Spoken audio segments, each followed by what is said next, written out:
Assalamualaikum warahmatullahi wabarakatuh. Nama saya Humaydi, alamat Desa Pangkalan, RT 2 RW 2, Kecamatan Karangrayung, Kabupaten Grobogan, Purwodadi. Perkenalkan, pada siang hari ini saya ingin menyampaikan semacam unek-unek untuk teman-teman atau kawan-kawan yang ingin budidaya lobster.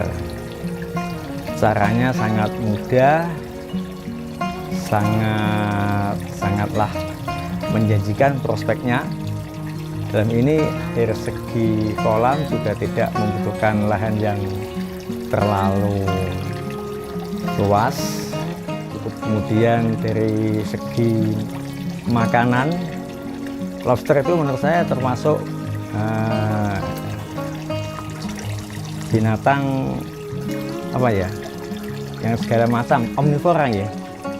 Jadi dari tumbuhan juga mau, dari daging-daging juga mau. Karena ini saya memperlihatkan, karena saya sebagai profesi saya kan petani, daripada keong-keong pengganggu tanaman itu makan tanaman, kemudian saya openi, saya ambil, kemudian saya taruh di kolam. Jadi nanti kalau sewaktu-waktu kita membutuhkan pakan untuk lobster, itu kita masak, kemudian kita potong kecil-kecil, kemudian kita kasihkan pada lobster. Itu dari segi protein hewani. Kalau dari segi protein nabatinya, kita ambil kadang dari beras atau jagung atau kacang hijau atau dari sayur-sayuran. Karena lobster itu sifatnya hidupnya di bawah, asal makanannya itu tenggelam.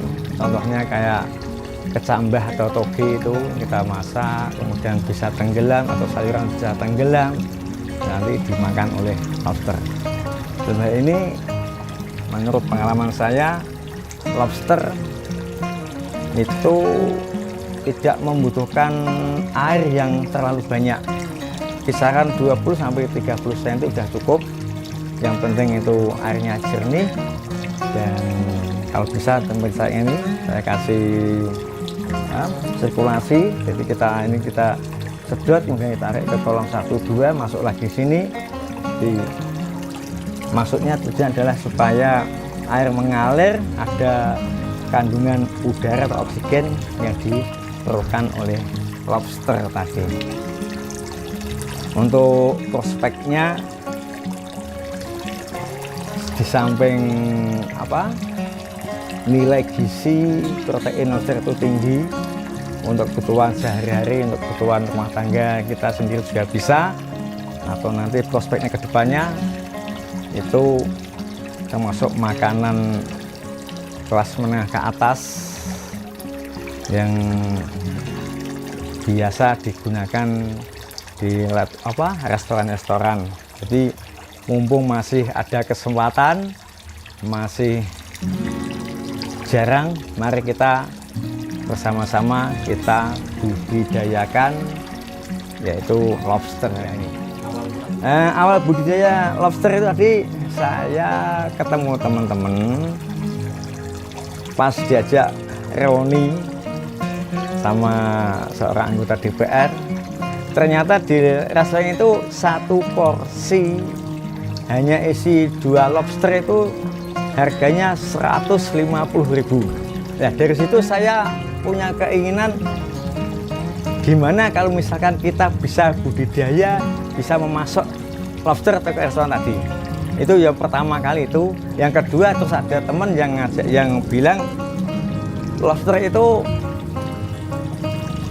makanannya tidak usah beli. Nah, ternyata saya buktikan sendiri juga, ternyata saya juga belum pernah beli. Jadi dari tempat-tempat tadi kayak siput, keong, terus jagung-jagung tadi. Itu pemicu semangat saya untuk budidaya lobster tadi itu, karena nilai jualnya yang sangat tinggi dibanding dengan ikan-ikan yang lain. Lobster yang saya budidaya adalah jenisnya red claw. Kelebihannya sebetulnya tidak terlalu sulit ya. Kelebihannya ini cepat gede mas. Jadi di samping indukannya itu, indukan kalau kita bisa memilih indukan yang unggul, yang gede, itu jumlah anaknya banyak. Kemudian dari segi makanan asal tercukupi itu juga cepat besar. Dan kelemahannya menurut saya dia kan termasuk kanibal. Jadi waktu ada yang molting atau ada yang kalah itu pasti kalau kita dari segi pengaman untuk yang kecil kurang, biasanya itu dimakan yang gede-gede. Untuk di tempat kita cari indukan-indukan, kita bibit dari komunitas Mas Gema, kemudian kita ada indukan, kemudian di sini kita ada 3 kolam. Biasanya gini mas, kita ini yang indukan pertama kita bersihin semua, kemudian ada yang telur, biasanya kita ambil, kita pilih tengah, kemudian yang tengah jika sudah menetas nanti kita kembalikan ke sini, tapi besok kalau yang indukan yang lain ada yang telur lagi, kemudian kita taruh di kolam yang sebelah lagi. Untuk teman-teman yang berminat budidaya lobster, sangat simpel. Lobster tidak membutuhkan lahan yang luas. Misalkan kita belum punya kolam, dari tembok kita bisa dari terpal.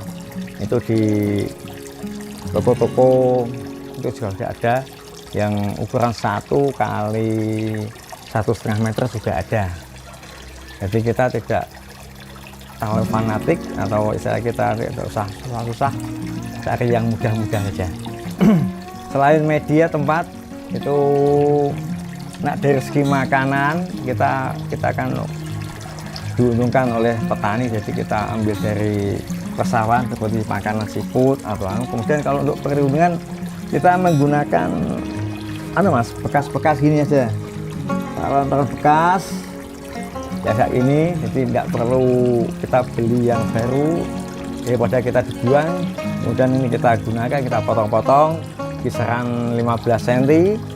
Jadi gunanya adalah untuk perlindungan lobster-lobster yang habis molting atau yang masih lemah. Jadi kalau perlindungannya cukup, insya Allah dari tetasan 100 ekor itu bisa nyampe gedenya, bisa nyampe ya 80 atau 75. Untuk kendalanya, karena lobster itu termasuk hewan yang agak sensitif, jadi untuk pemberian pakan atau yang lain mesti hati-hati. Airnya yang penting itu airnya jernih dan tidak terkontaminasi dengan pestisida. Jadi misalnya kita ngisi kolam, jangan kita ambilkan dari kolam persawahan, soalnya terlalu sensitif. Jadi teman-teman kejadian ada yang pas waktu nyemprot itu kena pestisida, ternyata efeknya sangat fatal. Jadi sama ikan-ikan biasa itu lebih kuat ikan biasa daripada lobsternya itu. Kemarin itu kejadian itu pas nyemprot cuma kena kabutnya itu obat sumur pestisida, itu mati ada 130-an mas total. Jadi untuk perhatian, untuk hati-hati. Kemudian untuk pakannya itu usahakan kita ngasih pakan secukupnya saja. Maksudnya jangan sampai kita karena malas kemudian 2 hari sekali, enggak, tapi cukup 1 kali tiap sore atau pagi sore dikit-dikit. Maksudnya adalah kotoran atau sisa-sisa makan itu tidak. Terima kasih telah menonton video ini. Jangan lupa like dan subscribe. Ayo ambil bagian menjadi 1 juta pembudidaya lobster Indonesia. Salam Capit.